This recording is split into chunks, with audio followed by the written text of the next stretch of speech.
Христо, на работа ли си? Знаеш ли колко е часа?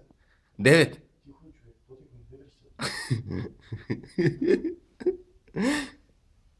Направи демонстрация, какво трябва да направим, ако някой ни забележи, че сме каширани в контейнера.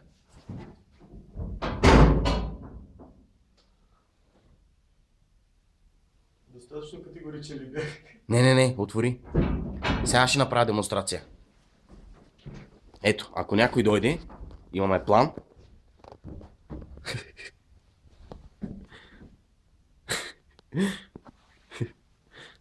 Христо реди пасеанс. И дебне врага. Изчезвай. Изчезвай, работя в момента. И аз съм много заед, между другото. Компютъра. Много сме заети. Ето, вижда се. Плана.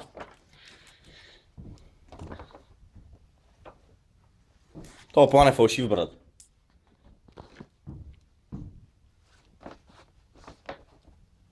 Не, няма да го пишеш, защото после ще е зле.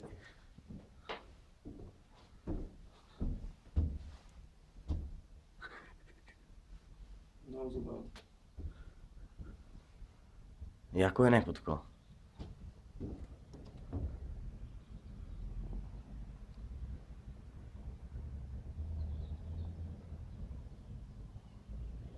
И каквото.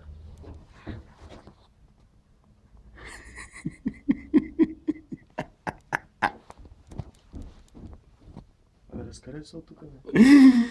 Поне аз искам да я свърша някой, изчезвай. Това клип ще го кача в Фейсбук. Да, бе. Да те видят всички, каква искаш да я свършиш. Как?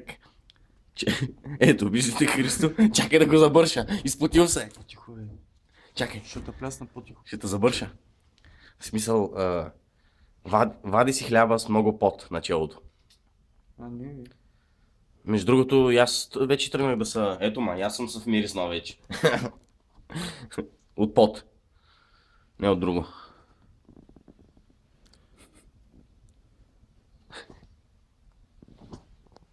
Ето, в случай, че нещо, имаме още един план. Ето го. Тук е. Всеки ден. Плана не ти беше хладно да се завиеш. То...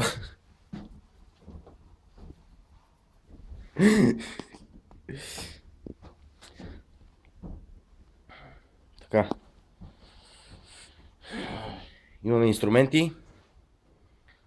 План, химикал, компютър и 3 телефона. Това са инструменти. Бира, кола, вода, кафе, цигари. Нокторезачка.